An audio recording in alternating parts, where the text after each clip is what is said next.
میں ہم تمام مذاہب کا اکرام کرتے ہیں الحمدللہ، اور مناظراتی اسپرٹ میں نہیں، سمجھنے کی اسپرٹ میں عرض کر رہا ہوں جی کہ جب نیریٹو یہ ہوگا کہ جنت سے نکلوانے کا باعث خاتون ہے، اوریجنل سن کی ذمہ دار آپ خاتون لگا دیں اور اس پر ایک پوری مذہبی روایت کھڑی ہو، اب اس کے بعد جو مرضی پڑھاتے رہیں، جو مرضی پڑھاتے رہیں، تو پھر آپ کو سیکولر ہونا پڑتا ہے عورت کو حقوق دینے کے لیے۔ واہ واہ، آپ کو اپنے مذہب سے جان چھڑانی پڑتی ہے نا، یہ ہوئے ہوتا ہے۔ پھر آپ کو چرچ اور اسٹیٹ کو علیحدہ کرنا پڑتا ہے۔ ہاں، لیکن بڑی سرکار خوبصورت دو عالم صلی اللہ علیہ وآلہ وسلم نے ڈے ون سے ہمارا نیریٹو یہ کبھی نہیں ہے۔ چینج کر دیا۔ بی بی حوا جو ہیں وہ اسلام میں ایک بہت بڑی فیمیل ہیرو ہیں۔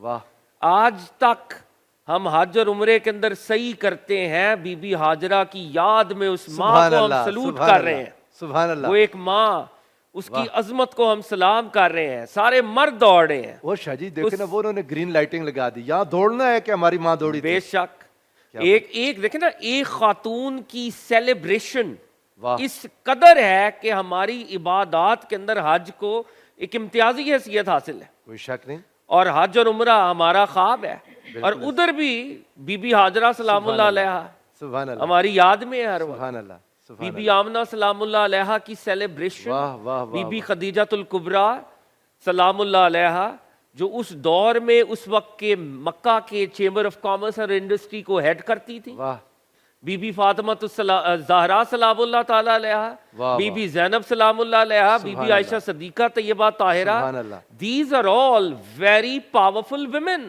بے شک، and they are role models۔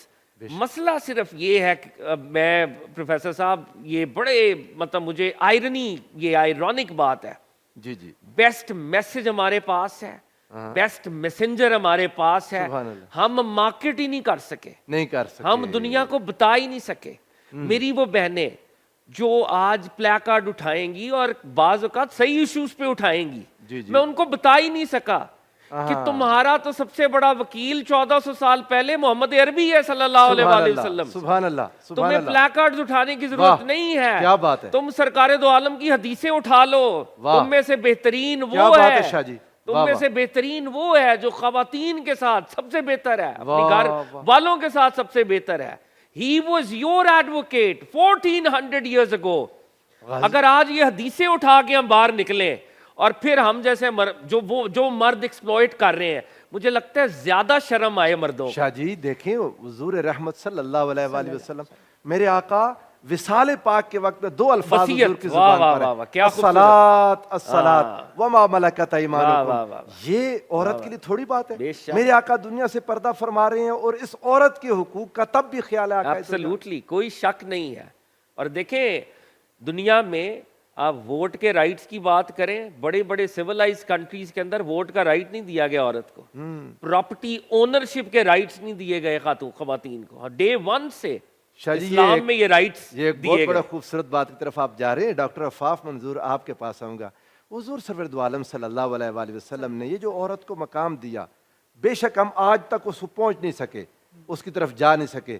خلافت راشدہ ایک رول ماڈل تھی، وہاں خواتین کو ایک احترام اور مقام ملا۔ آپ کیا کہیں گے اس بارے میں کہ آج کے دور کی عورت کو کیسے احساس دلایا جائے کہ اس کی پناہ اسلام ہے؟ بہت شکریہ ناصر صاحب، اور آج کا جو موضوع ہے وہ اہم اس لیے ہے کیونکہ ہمیں معاشرے میں یہ سمجھانے کی ضرورت ہے کہ ہمیں مغربی روایات کی تقلید کرنی ہے یا ہمیں اپنے اسلامی معاشرے کو دوبارہ سے نافذ کرنا ہے، جس کی آپ نے مثال دی کہ وہ ہمارے لیے ایک مثال کے طور پہ موجود ہے۔ ابھی شاہ صاحب نے جس چیز کا ذکر کیا کہ جو اس وقت ہمارے سامنے ایک تحریک ویمن امپاورمنٹ اور موومنٹ کی شکل میں نظر آتی ہے، یہ ساری اس کی وجہ یہی تھی جو آپ نے بھی بتایا ابھی کہ جتنی بھی ہم اٹھا کے دیکھیں تاریخ، اس میں خواتین کو وہ مقام حاصل نہیں تھا، اور انہوں نے اپنے رائٹس کے پروٹیکشن کے لیے جتنی بھی فیمنسٹ موومنٹس چلی ہیں اپنے رائٹس کی پروٹیکشن کے لیے، کیونکہ وہاں پہ رائٹس موجود نہیں تھے۔ تو ہمارے ہاں تو رائٹس اسلام نے اور حضور صلی اللہ علیہ وسلم نے بہت کلیئر بتا دیے، قرآن پاک میں کتنی صورتوں میں یہ چیزیں بتائی گئیں، بلکہ پوری ایک سورہ نساء کی صورت میں ہمارے سامنے موجود ہے۔ بڑی بات آپ نے کی، اور مطلب یہ کہ خواتین کے مکمل رائٹس یعنی جو ہے یہ اس کے بات اوپر، ڈاکٹر صاحب یہ سچی بات ہے، النساء عورتیں، لیکن مقابلے میں الرجال کوئی سورہ کوئی نہیں ہے. صورت نہیں، کیونکہ یعنی کیونکہ اس وقت معاشرے میں یہ موجود تھا نا، ایک اختلاف موجود تھا، ان کے رائٹس کے پروٹیکشن پہ کوئی بات نہیں کرتا تھا، تو ظاہر اس چیز کی ضرورت محسوس کی گئی ہوگی، تو یہ اس پہ زور دینے کے لیے کہ ان عورتوں کے قوانین اور عورت کی اہمیت کیا ہے، ان کے حقوق کیا ہیں، قیامت تک عورت فخر کرے، عورت فخر کرے، عورت کے جو مسائل ہیں ان پہ بات کرنے کے لیے اللہ تعالیٰ نے بہت کلیئر ہدایات ہمیں اس صورت میں ہمیں نازل فرما دی. اب اس وقت جو یہ ساری فیمنسٹ موومنٹس بات کر رہی ہیں، جس کی آج کے دن کے لیے منایا بھی جائے گا اس میں میرے خیال میں 5 چیزوں کے اوپر وہ تحریک زیادہ بات کرتی ہے، جس میں سب سے پہلی وہ فریڈم، یعنی عورت کی فریڈم پہ بات کرتی ہے، ایکویلٹی پہ بات کرتی ہے، ویمن اکنامک امپاورمنٹ پہ بات کرتی ہے، اور اسی طرح سے ان کی جو رائٹس کی پروٹیکشن ہے اس پہ بات کرتی ہے. اب یہ سب چیزیں آپ اگر دیکھتے ہیں، فریڈم کیا ہے؟ فریڈم اسلام سے زیادہ کس نے دی عورت کو؟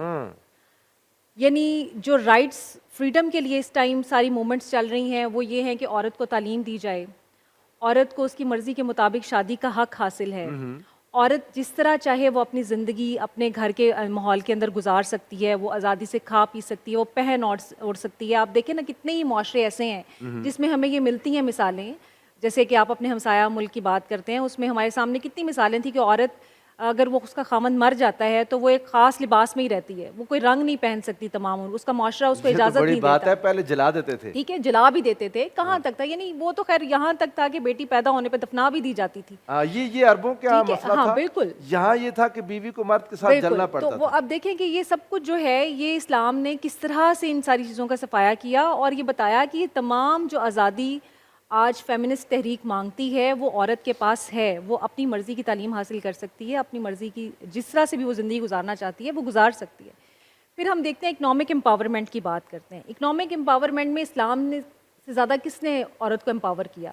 اس کی تو اکنامک امپاورمنٹ کا ذمہ دار ہی کسی اور کو بنا دیا. اس کو تو یہ ذمہ داری ہی نہیں دی کہ تم نے جو ہے وہ باہر نکلنا ہے اور تم نے کمانا ہے، گھر والوں کو کھلانا ہے. یعنی آپ کی مرضی ہے. اگر یہ بھی گنجائش دی گئی کہ اگر تمہیں ضرورت ہے، تمہارا کوئی نہیں سنبھالنے والا، تمہیں کوئی نہیں پالنے والا، تو تم نکل سکتی ہو، کام کر سکتی ہو، ہونے کے باوجود بھی کر سکتی ہو اگر تم چاہتی ہو، اور ایک حدود و قیود میں رہتے ہوئے تم جو جائز طریقہ کار ہے اس کے مطابق تم کام بھی کر سکتی ہو. بہت اچھی بات. ٹھیک ہے، تو وہ اکنامک امپاورمنٹ اس کو باپ کی طرف سے بھی ملی، اس کو بھائی کی طرف سے بھی ملی، اس کو شوہر کی طرف سے بھی ملی. میں اسی طرف اشارہ کر رہی ہوں. آپ کی بات کی طرف آتے ہیں ہم انشاءاللہ دوبارہ. پروفیسر صاحب یہ جتنے رشتے رکھے، بہت پیاری بات کی ہے ڈاکٹر عفاف منظور نے. یعنی مرد جتنے بھی ہیں، وہ بیٹے کی صورت میں ہے، بھائی کی صورت میں ہے، وہ خاوند کی صورت میں ہے، وہ باپ کی صورت میں ہے، ان ساروں کو ہی عورت کی ذمہ داری پر نہیں لگا دیا، خدمت پر لگا دیا اللہ تعالیٰ نے. بالکل ایسا. بہت شکریہ ناصر بھائی. بسم اللہ الرحمن الرحیم. اللہم صلی علی سیدنا و مولانا محمد وعلی آلہ وصحبہ وبارک وسلم. سب سے پہلے تو اس خالق اور مصور کا میں شکر ادا کرتی ہوں جس نے مجھے طبقہ نسواں میں پیدا کیا. الحمدللہ. اور وہ جو آپ بات کر رہے ہیں کہ مجھے اس شرف میں شامل کیا کہ جو اس کا خلقت کا شرف ہے، زمین پر مجھے اپنا نائب بنا کر، وہ جو ایک اس کا امر تھا کہ اس نے اپنے امر سے آدم علیہ السلام کو پیدا کیا اور ان کی پسلی سے سیدہ حوا سلام اللہ علیہا کو پیدا کیا. مگر بنت حوا کے لیے اس نے جو اپنا خلق کا نظام ہے، اس تخلیق میں تدریجی مراحل کے لیے جس صنف کو چنا وہ عورت ہے. تو اس پر جتنا اللہ کا شکر ادا کیا جائے کم ہے. اور اس کے بعد اس ہستی پر لاکھوں کروڑوں اربوں خربوں درود و سلام کہ جن کی رحمت نے مجھے مرتی ہوئی اس دلدل سے، اس دبے ہوئے گڑھے سے نکال کر کہ جس میں باپ، بھائی، بڑا بزرگ، خاندان کا، قبیلے کا سردار اپنے منہ کو چھپاتا ہوا اور ندامت کے ساتھ جا کر دفنا آتا تھا، اور اس تحت الثری کی جس آپ بات کر رہے تھے وہاں سے نکال کر میں کہتی ہوں سب سے پہلے مجھے زندگی دی. تو کسی نے بڑا خوبصورت شعر کہا، 2 اشعار ہیں کہ یا رسول اللہ صلی اللہ علیہ وسلم تیرے کرم سے مجھے زندگی کا نور ملا، محبتوں کا سلیقہ، ہنر، شعور ملا، اور یا رسول اللہ ہمارے جسموں پہ رحمت قبائیں تیری ہیں، تیری اما میں ہمیں عزت و سرور ملا. تو آپ کے منہ سے، اور آپ نے سید بادشاہ سے شروع کیا، فہد بھائی کے منہ سے عورت کی تکریم کی بات سننا بڑا اچھا لگ رہا تھا. بہت خوبصورت آپ نے یہ شادی سے ایک نئے پہلو کی طرف کر دیا. آپ کہہ رہے تھے کہ ویمن امپاورمنٹ کا ڈے ہے تو شروع آپا سے کریں، لیکن آپا نے اس کا دوسرا اینگل دے دیا.